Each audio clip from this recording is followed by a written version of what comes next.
Alhamdulillahi Rabbil Alamin. Wabihi nasta'inu ala umurid dunya waddin. Assalatu wassalamu ala sayyidina Muhammadin wa ala alihi wa sahbihi ajma'in. Qala Allahu ta'ala fil Qur'anil Karim, a'udzu billahi minasy syaithanir rajim. Bismillahirrahmanirrahim. Wa'budullaha wa la tusyriku bihi syai'an wa bil walidayni ihsanan wa bil qurba wal yatama wal masakin wal jari dzil qurba wal jari junubi was sahibi bil jumbi wa ba'is sabil wa ma malakat aymanukum innallaha la yuhibbu man kana mukhtalan fakhuran. Sadaqallahul azim. Wa qala Rasulullah sallallahu alaihi wasallam, ma min mauludin illa yuladu 'alal fitrah fa abawahu yuhawwidanihi aw yunassiranihi aw yumajjisanihi. Wa qala aidan, la yasummu raihatal jannata amul walidain. Al-hadis amma ba'du. Hadratul muhtaramin, para alim, para ulama, tokoh masyarakat, tokoh adat, tokoh agama, para sesepuh bini sepuh, para ustadz, ustazah, para bapak haji, ibu hajah, calon haji dan calon hajah, wabil khusus kepada ibu pengasuh Yayasan Amar Ma'ruf Nahi Munkar yang saya taatini, kepada yang terhormat Bapak Kepala Desa Bawang Tikan beserta staf perangkatnya yang saya hormati, kepada yang terhormat bapak-bapak dan juga ibu-ibu tamu undangan ataupun segenap panitia yang saya hormati. Pertama-tama, marilah kita panjatkan puji syukur kehadirat Allah Subhanahu wa taala yang telah memberikan kita semua kenikmatan dan kesehatan sehingga kita semua dapat berkumpul dalam majelis yang penuh barakah ini tanpa halangan dan rintangan suatu apapun. Amin, Allahumma amin. Mari rasa syukur kita ini kita ucapkan dengan lafaz hamdalah bersama-sama. Alhamdulillahirabbil alamin. Kedua kalinya salawat beserta salam marilah kita sanjungkan kepada junjungan kita Nabi Agung Muhammad sallallahu alaihi wasallam yang akan kita nanti-nantikan syafaatnya kelak yaumil qiyamah. Amin, Allahumma amin. Bapak dan juga Ibu yang insya Allah dimuliakan oleh Allah Subhanahu wa taala. Gimana kabarnya, Pak? Bu? Apa di sini kondisinya sudah stabil, Bu? Bapak? Seperti yang sudah kita ketahui bersama, Pak, Bu, bahwasanya 1 tahun terakhir ini kita sedang diporak-porandakan oleh suatu wabah penyakit yang bernama corona, sehingga masjid ditutup, pengajian dilarang, salaman tidak boleh, berpelukan ditiadakan, tetapi konser, tempat-tempat maksiat, supermarket tetap buka dan tidak ada yang melarangnya. Betul, Bu?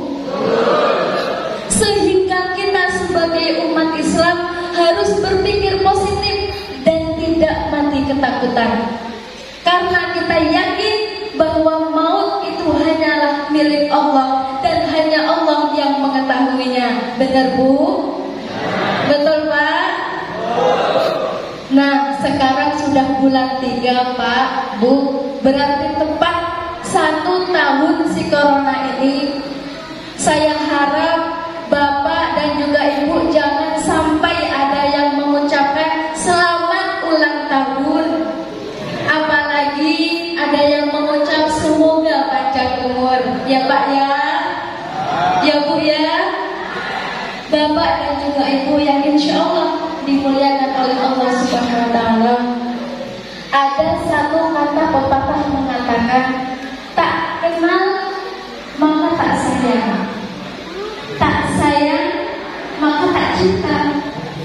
Mungkin sebagian dari Bapak dan juga Ibu ada yang sudah kenal dengan saya, tapi mungkin juga sebagian dari Bapak dan juga Ibu ada yang belum kenal dengan saya. Maka dari itu akan lebih baiknya kita kenalan dulu ya Pak ya. Ya Bu ya. Nama saya Alfi Abdurrahman. Saya ini anak yatim yang tinggal di Yayasan Anak Yatim Piatu Amar Ma'ruf Nahi Munkar di Desa Tugu Mulya Kampung 1. Jika ada waktu dan jika tidak keberatan, silahkan Bapak dan juga Ibu mampir bersilaturahmi di yayasan kami ya Bu ya. Karena apa Bu? Kehadiran Bapak dan juga Ibu di yayasan kami membuat kami ini bahagia. Seakan-akan kami ini sedang dikunjungi oleh orang tua kami sendiri. Ya Bu ya. Ya Pak ya. Bapak dan juga Ibu yang insya Allah dimuliakan oleh Allah Subhanahu Wa Taala. Hampir setiap tahun seluruh umat Islam memperingati Isra Mi'raj Nabi Muhammad SAW. Kalau pengajian kita kali ini Alfi membahas tentang Isra Mi'raj, mulai dari turunnya wahyu dari Allah Subhanahu Wa Taala, baginda Rasulullah SAW diperintahkan untuk menghadap Allah Subhanahu Wa Taala bersama malaikat Jibril dengan kendaraan buraq, yaitu kendaraan yang menyerupai kuda tetapi memiliki sayap dan bisa terbang. Kemudian ditunjukkannya siksa api neraka beserta perbuatan-perbuatan jelek yang dilakukan selama di dunia, serta nikmatnya surga jika kita berbuat baik selama di dunia. Kemudian diperintahkannya sholat 50 waktu dan berakhir menjadi 5 waktu. Tentu Alfi yakin Bapak dan juga Ibu sudah mengetahui dan banyak mendengar tentang ini. Tentu pengajian kita kali ini akan terasa membosankan, betul Pak? Tapi mengapa setiap tahunnya kita tetap memperingati Maulid Nabi, Isra Mi'raj, bahkan hari-hari besar lainnya? Ternyata Pak, Bu, di balik semua peringatan itu, kita untuk mengingat kembali sikap, perilaku, suri tauladan baginda Rasulullah SAW. Salah satunya yaitu perilaku yang hablum minallah dan hablum minan nas. Setuju Pak, Bu, Alfi membahas materi ini? Nanti ada yang bilang materinya nggak sesuai dengan judul. Jadi setuju ya Pak ya? Ternyata Pak, Bu, kita memperingati Isra Mi'raj Nabi Muhammad SAW ini untuk mengingat kembali suri tauladan perilaku hidup Rasulullah SAW yang mulai saat ini luntur dan mulai dilupakan. Suka tidak suka, mau tidak mau, saat ini kita semua sedang dilanda krisis kemerosotan dalam berbagai bidang. Merosotnya akhlak, merosotnya pandangan, merosotnya pikiran, bahkan merosotnya perasaan karena tertutup oleh nafsu duniawi yang membabi buta.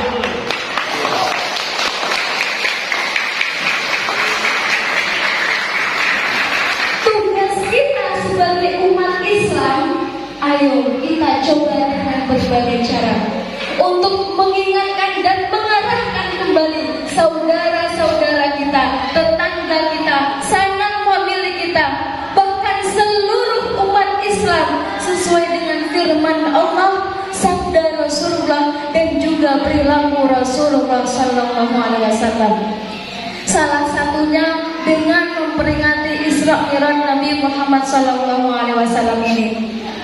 Mari kita ingat kembali suri tauladan perilaku hidup Rasulullah SAW yang mulai kita lupakan, yaitu perilaku yang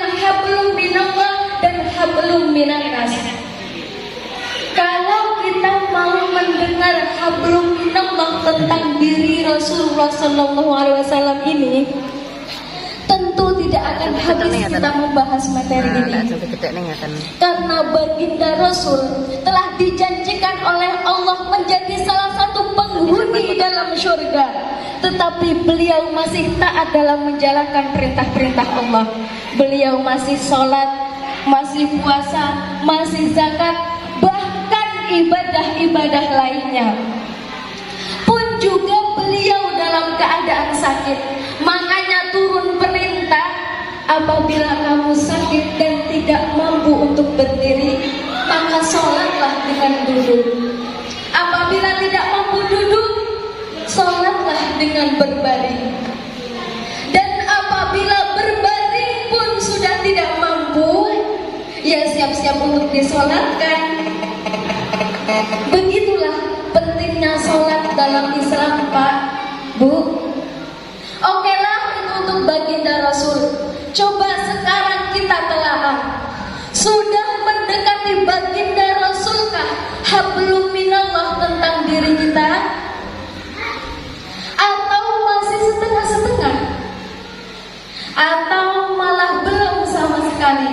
Gimana, Pak, Bu? Mari di momen pertemuan kita pada malam hari ini, kita niatkan untuk meningkatkan ibadah-ibadah kita. Kita niatkan untuk menjalankan ibadah-ibadah kita. Mari saya mengajak, saya menghimbau yang belum pernah sholat, mari sama-sama kita belajar sholat. Yang sudah pernah sholat tak ya? Ayo kita lanjutkan kembali sholatnya. Dan yang rajin sholat, ayo kita tingkatkan ke sholat-sholat sunnahnya. Mengapa Alwi bicara demikian? Karena akhir-akhir ini, Pak, Bu, di mana-mana Alwi perhatikan panggilan Allah Subhanahu wa Ta'ala itu sudah tidak menyentuh kalbu kita semua. Benar gak, Pak? Benar gak, Bu? Alwi contohkan, Pak, Bu, ketika dari masjid, dari langgar, dari musola terdengar suara azan, Allahu Akbar, Allahu Akbar. Tersentuh gak hati Bapak dan Ibu untuk menentukan seluruh aktivitasnya? Alfi rasa loh, Pak, Bu, Bapak dan Ibu belum menghentikan semua aktivitasnya. Yang nyadap karet, alah tanggung, waktunya masih banyak.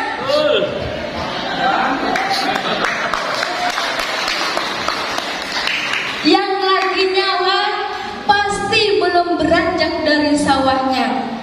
Yang lagi dagang pasti belum ada niat untuk menutup sebentar dagangannya. Apalagi yang sedang main gaplek, main remi, main kartu, pasti tidak mendengar suara azan ini. Betul nggak, Pak? Ini saya nilai bergesernya keimanan ini karena disibukkan oleh kemajuan teknologi, sehingga panggilan Allah dikalahkan oleh panggilan teknologi. Betul nggak, Bu? Contoh yang nyata, Bu, bahwa panggilan Allah itu dikalahkan oleh panggilan teknologi. Contoh yang nyata, ketika dari masjid, dari langgar, dari musola terdengar suara azan, Bapak tidak terlalu menggubrisnya. Coba kalau HP yang bunyi, Pak, walaupun Bapak dalam kamar mandi, Bapak segera keluar melihat dan mengangkatnya. Takut dapat SMS dari janda dibaca oleh istrinya.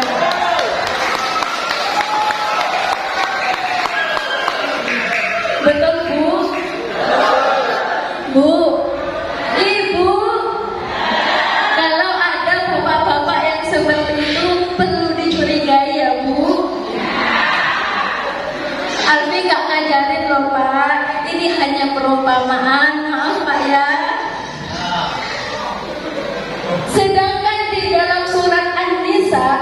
ayat 36. A'udzu billahi minasy syaithanir rajim.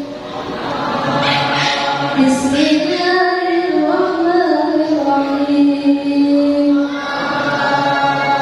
Wa'budu wa la tusyriku bihi syai'an.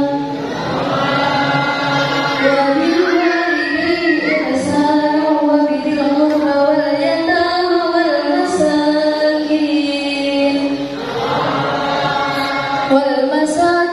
wal jari dzil qurba wal jaril junubi was-sahibi bil jumbi wa banis sabil wa ma malakat aymanukum innallaha la yuhibbu man kana mukhtalan fakhura.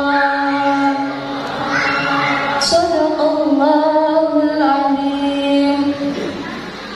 Yang artinya, dan janganlah kamu mempersekutukan Allah, dan berbuat baiklah kepada kedua orang tua, karib, kerabat, anak-anak yatim, orang-orang miskin, tetangga dekat, tetangga jauh, teman sejawat, ibnu sabil, dan hamba sahaya yang kamu miliki. Sungguh Allah tidak menyukai orang yang sombong dan membanggakan diri. Jadi Pak, Bu, dari surat An-Nisa ayat 36 ini jelas bahwa selain daripada kita hablum minallah, kita juga harus hablum minannas. Siapa hablum minannas ini? Disebutkan di dalam surat An-Nisa ayat 36, yaitu kedua orang tua, karib kerabat, anak-anak yatim, orang-orang miskin, tetangga dekat, teman sejawat. Dan ayat ini ditutup dengan Allah tidak menyukai orang yang sombong dan membanggakan diri. Pak, Bapak, Bapak-bapak kurang semangat atau ngantuk toh Pak? Bapak, Ibu, kata siapa kita ini hebat? Punya mobil, punya kebun sawit berkapling-kapling, punya kebun karet luas, rumah bagus, istri cantik bahkan sampai 3. Belum hebat, belum pantas untuk membanggakan diri dan tidak membutuhkan orang lain. Pak, Bapak, Ibu, Alfi punya pertanyaan Bu. Untuk meredam jika ada rasa sombong, rasa bangga yang ada dalam hati Bapak dan Ibu dan kita semua yang hadir di majelis ini. Ketika Bapak dan Ibu lahir, membutuhkan orang lain tidak? Membutuhkan orang lain tidak, Bu? Pasti membutuhkan orang lain. Tidak ada bayi begitu langsung bisa berlari tanpa bantuan orang lain. Ketika Bapak dan Ibu meninggal dunia, membutuhkan orang lain tidak? Pasti membutuhkan orang lain. Tidak ada jenazah ujuk-ujuk lari bersendiri tanpa bantuan orang lain. Bahkan gelar kita ini Pak, Bu, yang doktor, yang insinyur, yang profesor, itu yang memberikannya adalah orang lain. Pendidikan kita ini Pak, Bu, itu didapat dari orang lain. Ternyata kita ini dari kita lahir sampai kita meninggal dunia, kita masih tetap membutuhkan orang lain. Seharusnya kita ini mulai sadar di mana hebatnya kita. Mari kita mempererat tali persaudaraan. Siapa tahu kita masuk surga atau neraka gara-gara orang lain. Mari kita sambung silaturahmi. Yang merasa rakyat, berbuatlah sesuai kemampuanmu sebagai rakyat.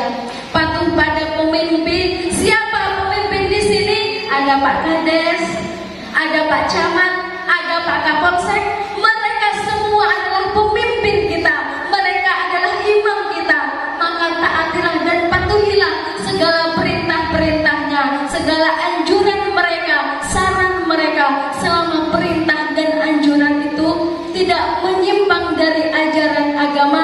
dengan undang-undang yang berlaku di negara kita. Begitu juga dengan Pak Kades, Pak Camat. Bimbinglah masyarakatmu dengan hati nurani. Sadar atau tidak sadar, Pak Kades tidak akan jadi Kades kalau tidak ada rakyatnya.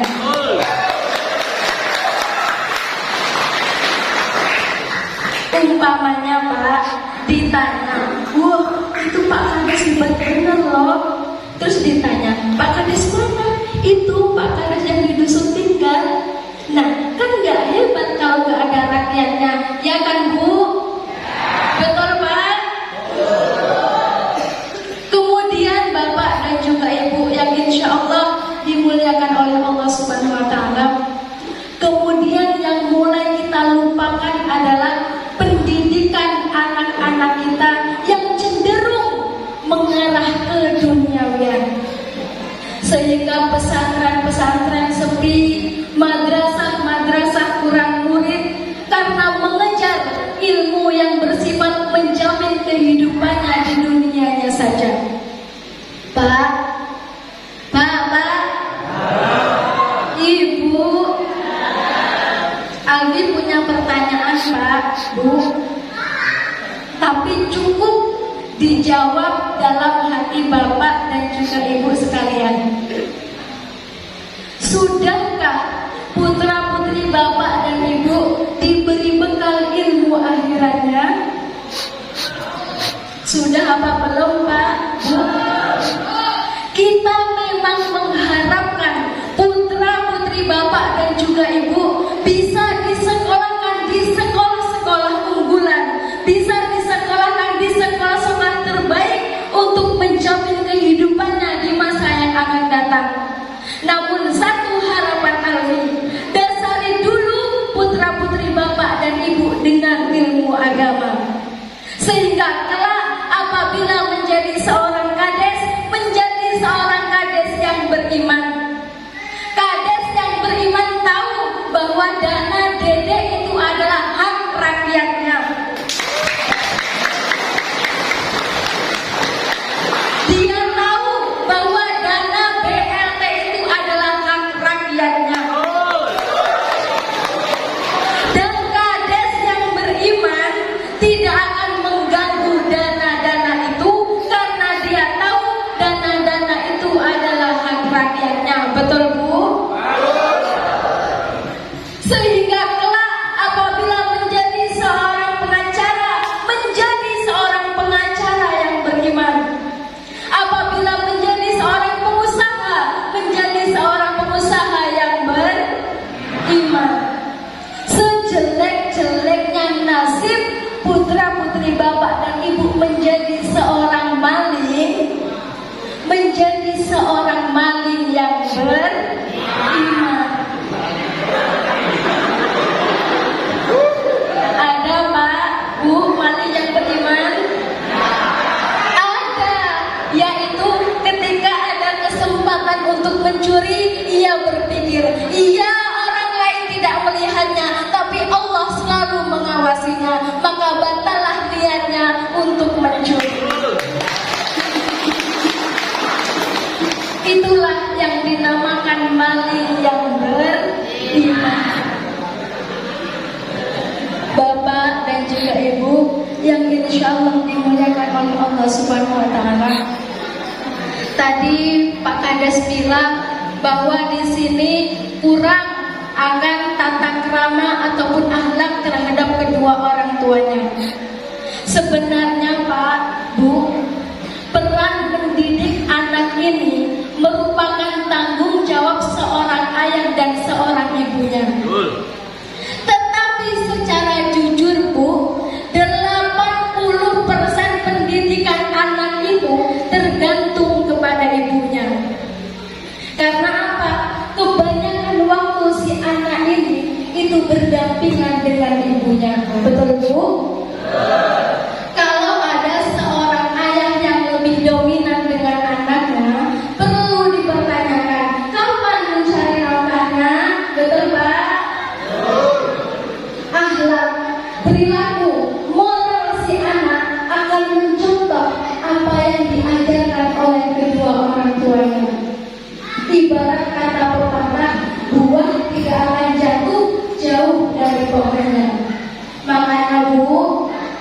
Ibu,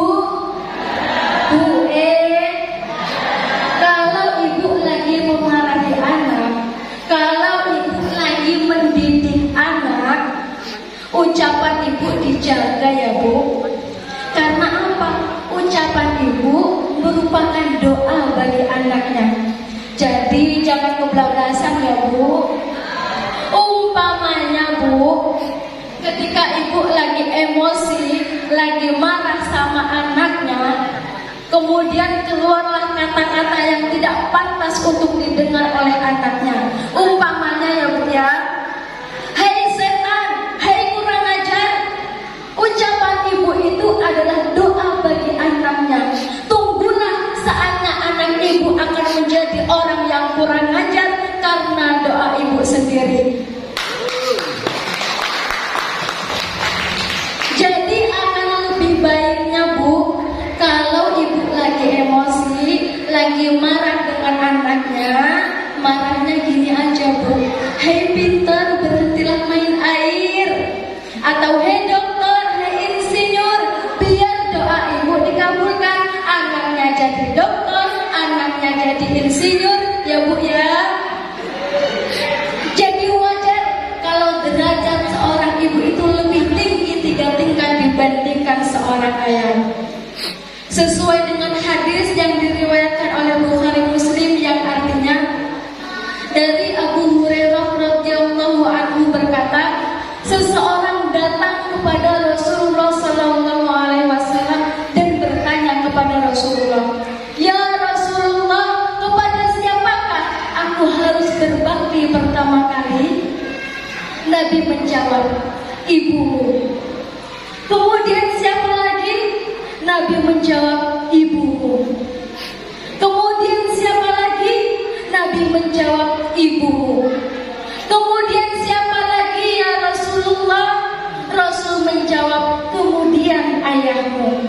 Jadi Pak, Bapak, Ibu, dari hadis tersebut Bu, bahwa ibumu, ibumu baru ayahmu. Bisa diartikan satu ayah bisa untuk bisa diartikan satu ayah bisa untuk 3 ibu. Keenakan bapaknya. Mau Bu diartikan bapak seperti itu Bu? Nggak mau ya Bu ya? Bapak dan juga ibu yang insya Allah dimuliakan oleh Allah Subhanahu wa Ta'ala, diberinya satu keturunan atau yang biasa kita sebut dengan anak adalah karunia yang teramat indah yang tidak mampu diungkapkan lewat kata-kata. Betul Bu? Karena diberinya satu keturunan merupakan suatu penyempurna dalam berumah tangga. Coba bayangkan Pak, Bu, tetangga-tetangga kita, saudara-saudara kita, sanak famili kita yang belum diberi kepercayaan oleh Allah Subhanahu wa Ta'ala berupa keturunan. Sudah berapa banyak uang yang mereka keluarkan untuk berobat, untuk berusaha agar sang istri bisa hamil, yang tentunya untuk mewarisi silsilah dari keturunan tersebut. Betul Bu? Sehingga kalau Alfi boleh titip saran, yang sudah diberikan keturunan agar bersyukur kepada Allah Subhanahu wa Ta'ala, dan yang belum diberikan keturunan agar bersabar dan tetap berusaha dan berdoa, karena Allah Maha mengetahui apa yang terbaik untuk hambanya. Ya Bu ya. Anak selain daripada nikmat Allah, tapi juga merupakan suatu amanah yang akan dimintai pertanggungjawaban di akhirat kelak. Anak yang baru dilahirkan itu ibarat kertas putih, sesuai dengan hadis yang berbunyi, A'udzu billahi minasy syaithanir Allah. Bismillahirrahmanirrahim. Ma min mauludin illa yuladu 'alal fitrah. Fa'abawahu yuhawwidanihi aw yunassiranihi aw yumajjisanihi. Shadaqallahul azim. Yang artinya setiap bayi yang baru dilahirkan itu ibarat kertas putih, itu suci, ibarat kertas putih. Maka tergantung kedua orang tuanya lah yang akan menjadikannya Yahudi, Nasrani, atau Majusi. Ini apa artinya? Bayi yang baru dilahirkan itu suci, bersih, ibarat kertas putih. Maka tergantung kedua orang tuanya lah yang mau menulis apa dan mau dibagaimanakan. Mau menjadi kiai, mau menjadi kafir, mau menjadi orang yang nakal, semua tergantung kedua orang tuanya. Pak, Bapak, Ibu, Alfi yakin seburuk-buruknya kelakuan orang tuanya, entah itu begal, entah itu garong, entah dia penjudi yang menginginkan anaknya mengikuti jejak keburukan orang tuanya. Betul, Pak? Seburuk-buruknya kelakuan orang tuanya tentu mengharapkan anaknya menjadi anak yang soleh dan solehah. Betul, Bu? Untuk menjadikan anak yang soleh dan solehah tentu sudah kita ajarkan sejak dia lahir. Contohnya gimana, Pak? Bu? Contohnya apa, Bu? Hayo, bayi yang baru dilahirkan kita apakan, Pak? Ya, tentu kita azankan dan kita iqamahkan. Azan di telinga kanan dan qomat di telinga kiri. Apa makna dan manfaat dari semua itu? Yang pertama, anak yang baru dilahirkan itu ibarat kaset yang masih kosong, sehingga ketika ia merekam sebuah suara akan mudah untuk dicerna dan diingatkannya, sehingga belum sempat dia mendengar syahdunya suara Nela Karisma, belum sempat dia mendengar dentuman musik remix, belum sempat dia mendengar asyiknya musik koplo, tetapi suara yang pertama kali ia dengar adalah suara yang mengagungkan kebesaran Allah. Allahu Akbar, Allahu Akbar. Yang kita harapkan, yang tertanam di dalam hati anak ini adalah, nah, kamu lahir dalam keadaan kecil. Dunia dan alam seisinya adalah kecil. Hanya Allah yang maha besar, anakku. Untuk itu ucapkanlah kalimat syahadat. Asyhadu an la ilaha illallah wa asyhadu anna Muhammadar Rasulullah. Sesudah engkau mengucapkan kalimat syahadat, maka kau harus menyembahnya dengan sholat. Hayya 'alas sholat,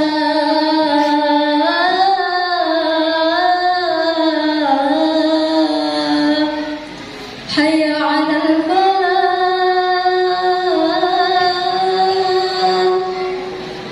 Maka setelah kau mengagungkan dan membesarkan nama Allah, ketika telah habis masamu di dunia ini, tentu orang tuamu mengharapkan ketika engkau menghembuskan nafas terakhir, hembuskanlah nafas terakhirmu dengan mengucap lafaz la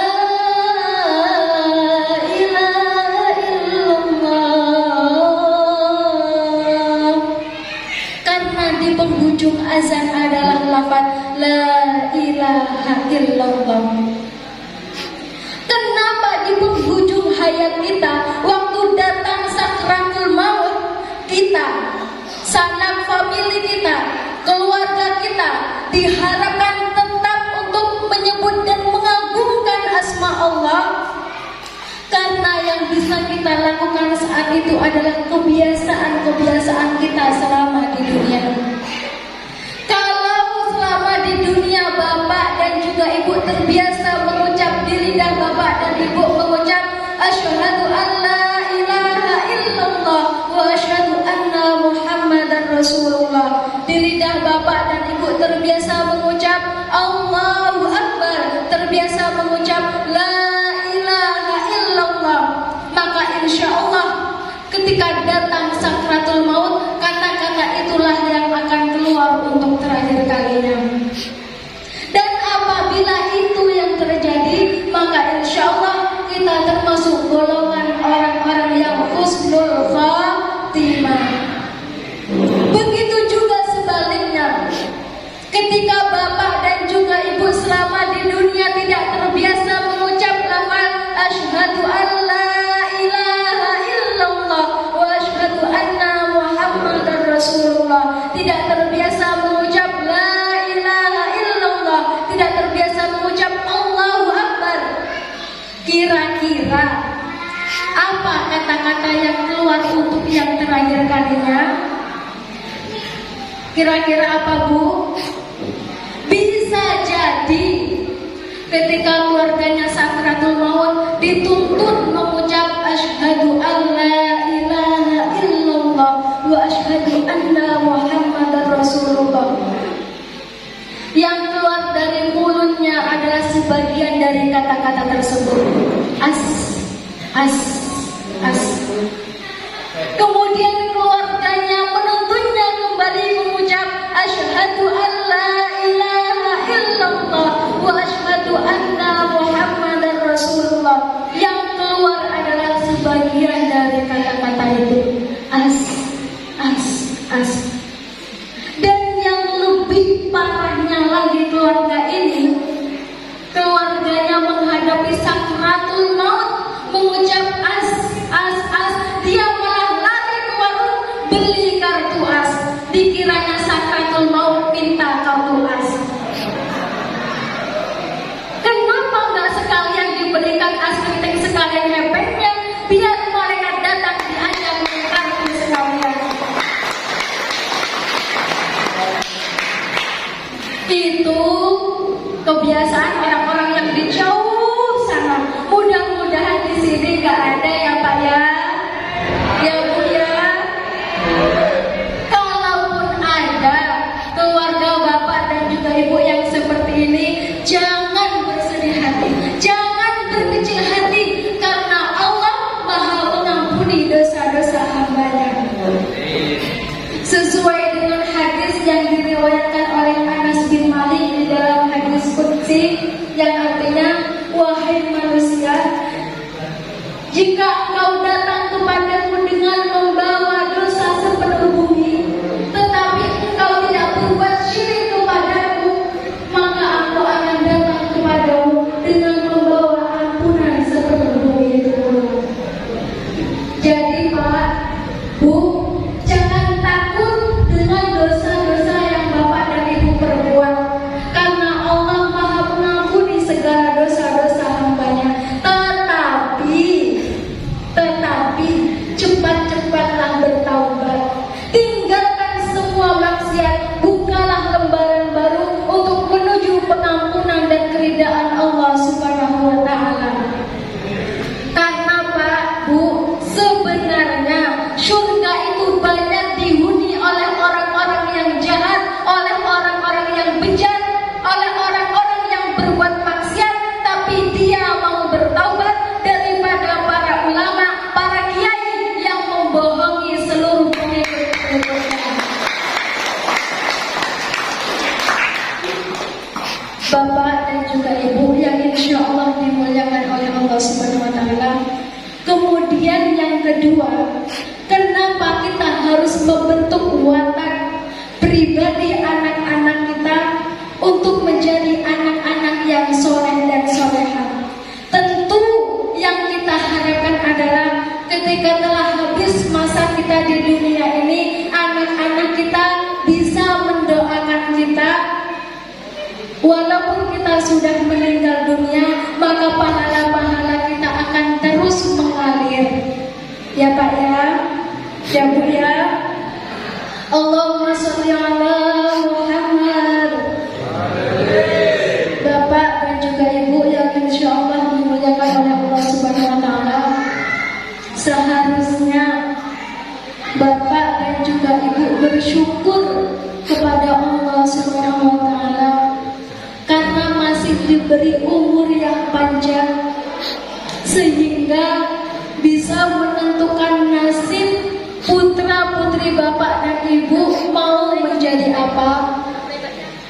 Coba bayangkan Pak, Bu, bayangkan seandainya seperti kami-kami ini Pak, Bu, anak-anak yatim, anak-anak piatu dan anak yatim piatu yang sudah tidak mempunyai orang tua lagi. Atau begini saja Pak, Bu, begini saja, sempatkan suatu malam, kira-kira pertengahan malam, Bapak dan juga Ibu sholat tahajud. Setelah selesai sholat, Bapak dan juga Ibu buka kamar anaknya. Lihat putra-putri Bapak dan juga Ibu yang tertidur lelap. Terus Bapak bayangkan, seandainya putra-putri Bapak dan Ibu itu seperti kami yang ada di Yayasan Amar Ma'ruf Nahi Munkar yang sudah tidak mempunyai orang tua lagi. Bisa Bapak Ibu bayangkan, ketika orang tua kami meninggal dunia, betapa luluh lantangnya perasaan kami Pak, Bu. Hanya perasaan sedih, menyakitkan, ibarat anak ayam yang kehilangan induknya, tercerai-berai, terpisah dari keluarga. Ada yang ikut nenek, ikut paman, bahkan ada yang dititipkan di panti asuhan. Tidak ada tempat untuk berkeluh kesah, serta tidak ada tempat untuk mengadu. Seperti Alfi ini Pak, Bu, ketika ayah Alfi meninggal dunia, saat itu Alfi masih berusia 9 tahun. Bayangkan Pak, Bu, umur 9 tahun. Padahal di saat-saat itulah Alfi masih membutuhkan kasih sayang ayah Alfi. Tetapi Allah berkehendak lain. Beliau sudah dipanggil oleh Allah Subhanahu wa Ta'ala. Karena kurangnya ekonomi ibu saya, akhirnya Alfi dititipkan di yayasan yang tentunya terpisah dari keluarga besar saya. Dan di umur 9 tahun itu Alfi dituntut untuk mandiri. Sebenarnya Pak, Bapak, Alfi ini bukannya gak kepengen lihat putra-putri Bapak yang setiap hari Bapak antar sekolah, yang setiap hari Bapak saya, yang tentunya semua itu sudah tidak pernah Alfi rasakan lagi. Bu, Ibu, ketika anak Ibu sakit, mereka masih enak, bisa Ibu peluk, bisa Ibu manja, bisa Ibu sayang, bisa Ibu suapin. Makanya coba kalau kami yang sakit, Bu, siapa yang akan memeluk ajakan kami. Bahkan kami tidak pernah merasakan betapa hangatnya dipeluk seorang ayah dan seorang ibu. Ya Allah, andai kata saya bisa meminta, saya cuma meminta kalau cukup kami yang merasakan semua ini, ya Allah. Jangan melibatkan lagi pada yang lain, ya Allah.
Mohon maaf kepada Bapak Ibu, mungkin karena anak kita ini terbawa perasaannya. Ya, namanya ditinggal orang tua, kita saja yang sudah tua, orang tua kita meninggal, begitu sakit dan begitu sedih. Bayangkan umur 9 tahun ditinggal oleh ayahnya. Saya tidak dapat membayangkan perasaannya. Sepertinya anak kita ini sudah tidak sanggup lagi melanjutkan. Ya, mohon maaf Bapak Ibu, karena sekali lagi beliau ini terbawa arus perasaannya sendiri. Ya, terbawa arus perasaannya sendiri.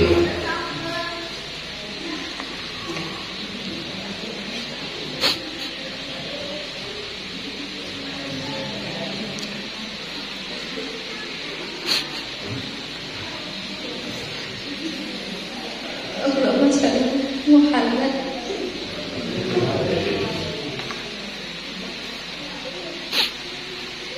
Afi mohon maaf ya Pak.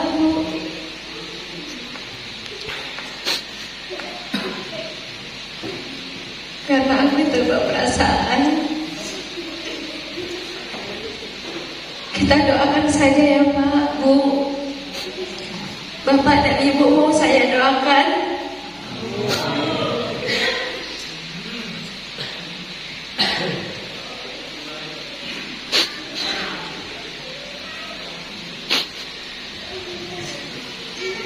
Saya doakan mudah-mudahan bapak-bapak dan juga ibu-ibu yang hadir di majelis ini semoga selalu diberi kesehatan,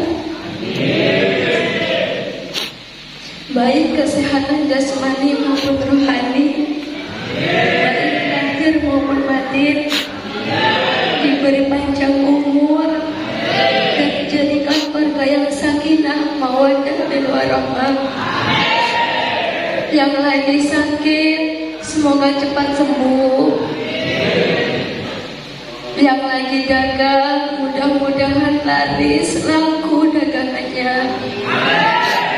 Yang belum memiliki anak mudah-mudahan cepat dikaruniai keturunan anak yang soleh dan solehah.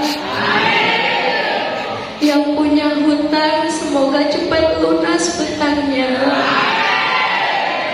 Yang petani karet semoga getahnya banyak. Yang pegawai mudah-mudahan naik pangkatnya dan naik pula gajinya. Tapi jangan lupa zakatnya ya Pak, Bu. Diberikan kepada fakir miskin, anak terlantar, dan anak yatim piatu ya Pak, Bu. Allahumma sholli ala sayyidina Muhammad wa ala ali sayyidina Muhammad. Walhamdulillahi rabbil alamin. Allahumma inna nas'aluka salamatan fid dinina wa afiyatan fil jasadina wa ziyadatan fil ilmina wa barakatan fil rizqina wa taubatan qabla mautina wa rahmatan 'inda mautina wa maghfiratan ba'da mautina. Allahumma huwin 'alaina fi syahadatil mautina wa najatan minan nari wal aqba'i dal hisab. Rabbana la tuzigh qulubana ba'da idh hadaitana wa hab lana min ladunka rahmatan innaka antal wahhab. La ilaha illallah al-malikul haqqul mubin Muhammadur Rasulullah shadiqul wa'dil amin. Allahumma ighfir lana dzunubana wa liwalidina warhamna kama rabbayana shaghira. Ya Allah ya Rabbi, ampunilah dosa-dosa kami, dosa-dosa bapak ibu kami, dosa-dosa kakek nenek kami, dosa-dosa saudara-saudara kami, dan dosa-dosa bapak-bapak dan juga ibu-ibu yang hadir di majelis ini sekeluarga besar, dan dosa-dosa bapak ibu guru kami yang masih hidup dan yang telah Kau panggil ya Allah. Ya Allah ya Rabbi, berikanlah rizkimu ya Allah kepada bapak-bapak dan juga ibu-ibu yang hadir di majelis ini jauh. Dekatkanlah ya Allah. Bila rezeki datangnya dari langit, turunkanlah ya Allah. Bila rezeki itu dalam bumi, keluarkanlah ya Allah. Dan bila rezeki itu sukar, mudahkanlah ya Allah. Ya Allah ya Rabbi, semoga keluarga besar bapak-bapak dan juga ibu yang hadir di majelis ini, semoga diberi kesehatan lahir maupun batin, dijauhkan dari segala bala, malapetaka dan cobaan, dilancarkan usahanya, dimudahkan untuk rezeki yang murah, melimpah dan barokah, dan menjadikan keluarga yang sakinah, mawaddah dan warahmah. Dan semoga anaknya menjadi anak yang soleh dan solehah, dilancarkan untuk menuntut ilmu yang bermanfaat, baik di sekolah maupun di musola, taat kepada Allah dan berbakti kepada kedua orang tua, dan berguna bagi nusa, bangsa serta agama ya Allah. Panjangkan umurnya, sehatkan raja serta rohaninya, kabulkan apa yang beliau minta ya Allah. Selamatkanlah beliau di dunia dan di akhirat. Ya Allah ya Rabbi, kabulkanlah doa-doa kami hanya kepadamu ya Allah. Kami mohon pertolongan. Kabulkanlah ya Allah, kabulkanlah ya Allah, kabulkanlah ya Allah. Rabbana atina fid dunya hasanah wa fil akhirati hasanah wa qina adzabannar. Subhana rabbika rabbil izzati amma yasifun wa salamun alal mursalin walhamdulillahi rabbil alamin. Bi barakatil Fatihah. A'udzu billahi minasyaitonir rajim. Bismillahirrahmanirrahim. Alhamdulillahi rabbil alamin arrahmanir rahim maliki yaumiddin. Iyyaka na'budu wa iyyaka nasta'in. Ihdinas siratal mustaqim. Siratal ladzina an'amta 'alaihim ghairil maghdubi 'alaihim waladdallin. Allahumma shalli ala Muhammad.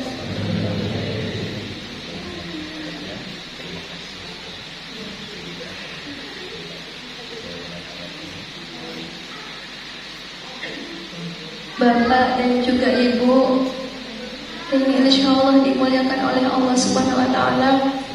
Alhamdulillah, terima kasih atas bantuan dan uluran tangan Bapak dan juga Ibu yang sudah memberikan sebagian rezekinya kepada kami. Mudah-mudahan rezeki Bapak dan juga Ibu akan ditambah dan dilipat gandakan oleh Allah Subhanahu wa taala. Sesuai dengan Al-Qur'an surat Al-Baqarah ayat 261 yang artinya perumpamaan bagi orang yang menginfakkan hartanya di jalan Allah Subhanahu wa taala itu bagaikan sebutir biji yang menumbuhkan 7 tangkai. Pada setiap tangkai ada 100 biji. Allah melipat gandakan bagi siapa yang Dia kehendaki, dan Allah Maha Luas, Maha Mengetahui. Mudah-mudahan Al-Quran surat Al-Baqarah ayat 261 ini diperuntukkan untuk bapak-bapak dan juga ibu-ibu semuanya. Amin Allahumma amin. Terima kasih. Alhamdulillah, totalnya adalah Rp1.149.000. Terima kasih Pak, Bu. Mungkin hanya itu yang dapat saya sampaikan. Kurang dan lebihnya saya mohon maaf yang setulus-tulusnya kepada Bapak dan juga Ibu, dan kepada Allah saya mohon maghfirahnya. Akhirul kalam, ihdinas siratal mustaqim. Wassalamu